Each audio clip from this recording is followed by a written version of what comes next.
الحمد لله رب العالمين والعاقبة للمتقين والصلاة والسلام على سيد الأنبياء والمرسلين نبينا وحبيبنا محمد صلى الله عليه وسلم أما بعد.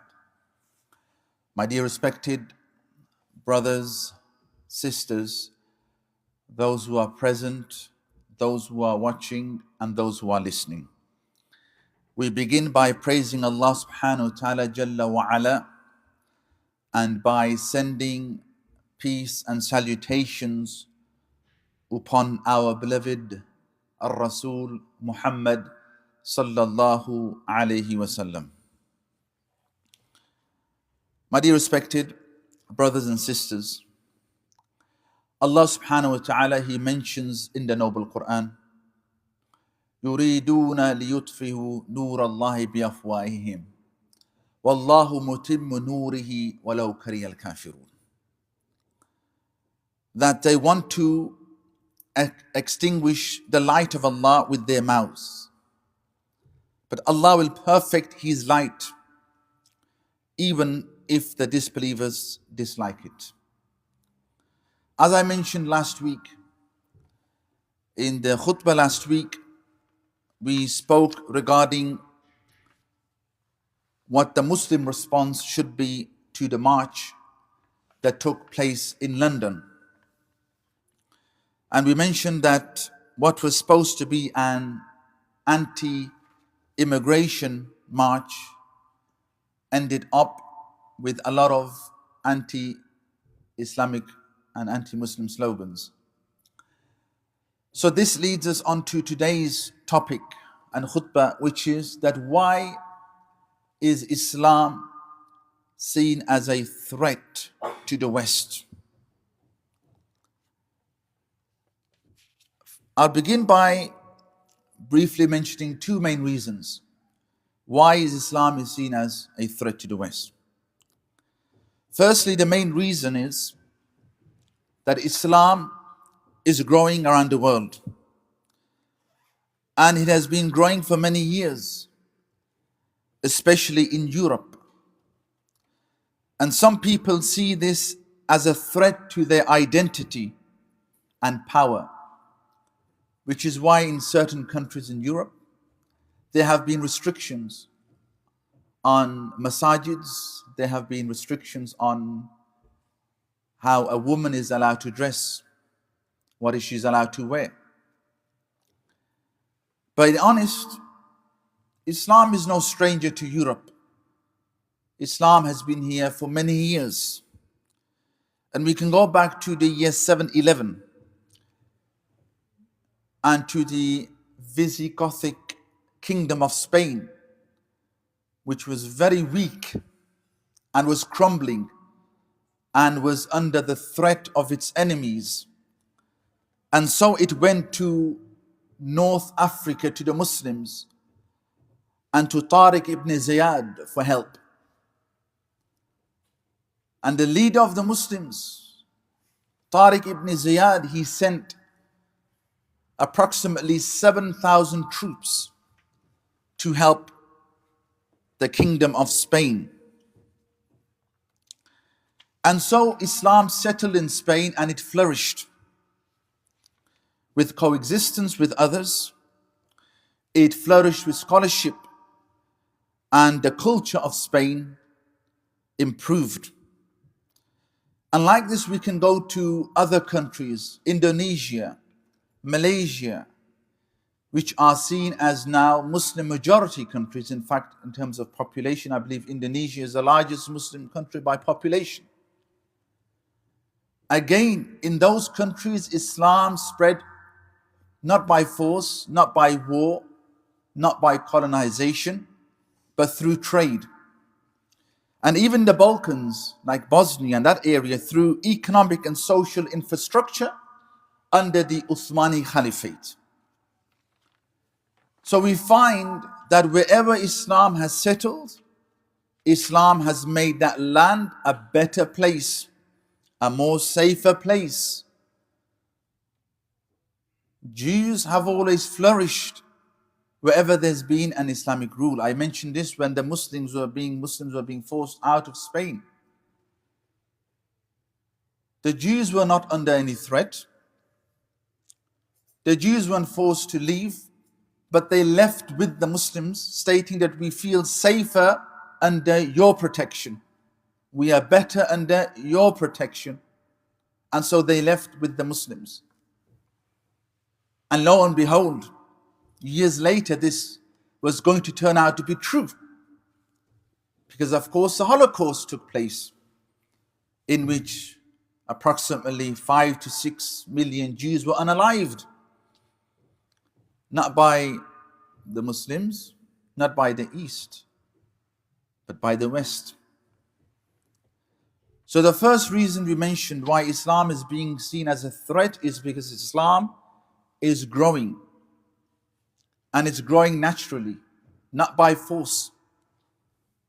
Muslim leaders and armies are not going into other lands and colonizing them and forcing them to take the Shahada. This is not how Islam works. The second reason why Islam is seen as a threat to the West is because of false propaganda and misinformation.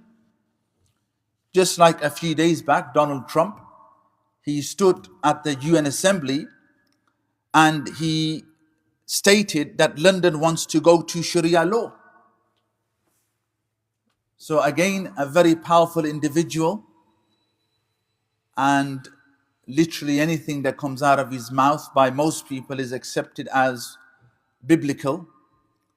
So many people would have thought, especially those who watched his speech, the Americans thought, oh, they're introducing the Sharia law in London. And of course this was a lie, and this is misinformation. Even in the UK, right-wing politicians came out and said that is not the case. That London is not going to the Sharia law. There is no Sharia law. There are Sharia councils, but there is no Sharia law running London. And other reasons that Islam is portrayed as foreign or anti-Western, or the Sharia law is falsely depicted as being unjust and cruel, or that Muslim women are portrayed as being oppressed, especially those who wear the niqab or hijab, they are seen as those who are being oppressed. But our religion, the religion of Islam, is no left or no right. Islam is not extremism, and Islam is not liberalism.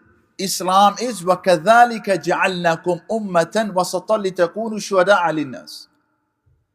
Islam is, as Allah subhanahu wa ta'ala mentions in the Noble Quran, the middle path. Allah mentions, we made you a middle nation so that you may be witness over mankind.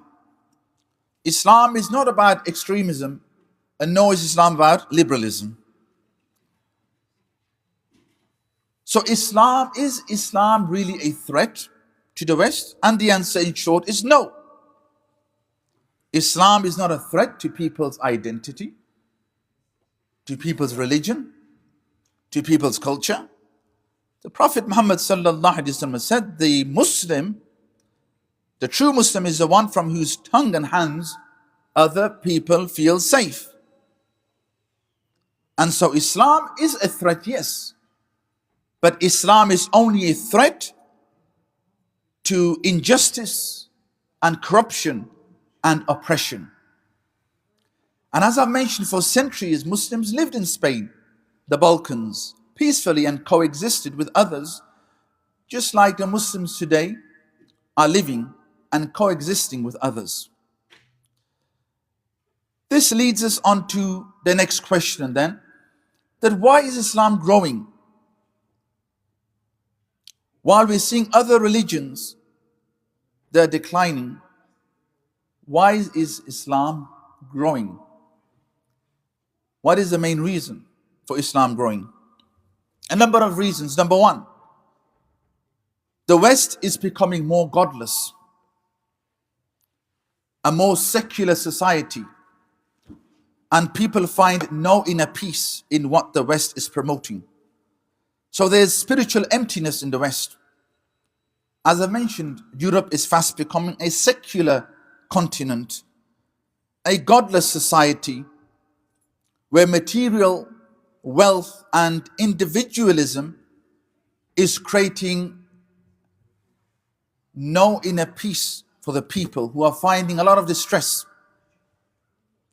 The second reason is that as a result of this, people who are finding no inner peace are then going to Islam. And even though the numbers are very less, especially in Europe, Islam is gradually growing because other people are leaving their religions.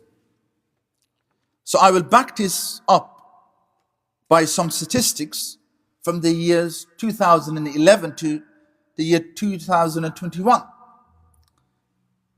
So the last consensus, in fact, if you go to the 2011 consensus, 60% of people described themselves here living in the UK as Christians. 60% in the year 2011. Go to the last consensus, 2021, it's 45%. That's down by 15% in the last 10 years alone. As for those with no religion, in the year 2011, it was 25%. 25% of the people here in the UK did not associate themselves with a religion. 10 years later, and now it's nearly 40%.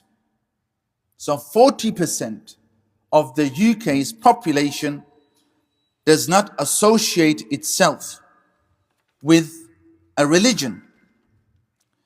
Now, during the same time, if we look at Islam, Islam has been growing. Even though the numbers are less, but Islam is growing. So for example, currently right now, 7% of the population in the UK, 7% of the population is Muslim. They associate themselves with Islam. Going back in 2011, it was 4%. So there's an increase of 1.5 million Muslims in the last 10 years. The Pew Research Center estimates that by the year 2185, the United Kingdom of Great Britain will be a majority Muslim country. So we're only 155 years away, which isn't bad, because if I'm alive in the year 2185, I'll only be 197 years old. Say inshallah. Who knows, with the invention of the new digital ID cards, bi'idhnillah, our lives might increase. So in the year 2185, whether they like to hear this or not, you know who I'm referring to, they're estimating that Islam will be the majority religion in the UK. It might be 30%, it might be 40%, we don't know. But when it comes to religion, because who knows, by the year 2185, there might only be 5% Christians. 0.5% other religions. Islam only might be 20%, 25%. But the fact is, Islam will be the majority religion in the United Kingdom. There's no wars happening. Nobody's forcing anybody to take Shahada. Islam is a better alternative, which goes on to my third reason that why Islam is growing. It's because Islam is a better option.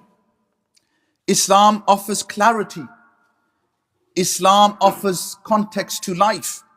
One God, clear purpose to life, family values, morality, justice, equality. All of this we find in Islam, and we found it in Islam 1,400 years ago. And the Western world is only now catching up. They say that Islam is backwards. No, we are 1,400 years ahead of you. Because all of the laws that you are now introducing, whether it's gambling, whether it's alcohol, whether it's adult content, all of these restrictions that you are now putting on, well, our Islam 1,400 years later, 1,400 years ago, made it prohibited. So that is the third reason. And why is this seen as a threat? It's because Islam challenges excessive materialism with simplicity. Islam challenges immorality with modesty. Islam challenges inequality with justice. Islam is a mercy to all. It is not a threat. So to conclude, what must we Muslims continue doing? Number one, our message to our friends, especially who are non-Muslim, should be that don't fear Islam. Islam is a mercy. The Muslims are not here to take over London. They're not here to take over Birmingham, any part of the UK.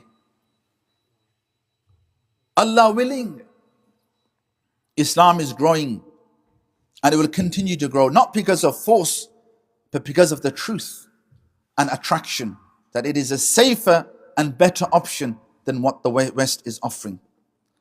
And Muslims must show Islam through their character and honesty and kindness, and not aggression. The Prophet Muhammad sallallahu alaihi wasallam said, "Akmalul mu'minina imana, ahsanuhum khuluqa." The best of the believers are those who are best in their character.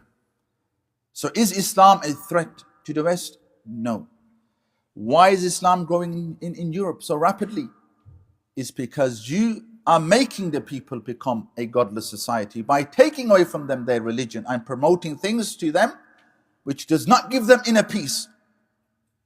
And when it comes to Islam, Islam is simple, it's transparent, there's clarity, there's context to life, there's a purpose to live. May Allah grant us istiqamah upon what has been said. We'll continue in a few moments, inshallah.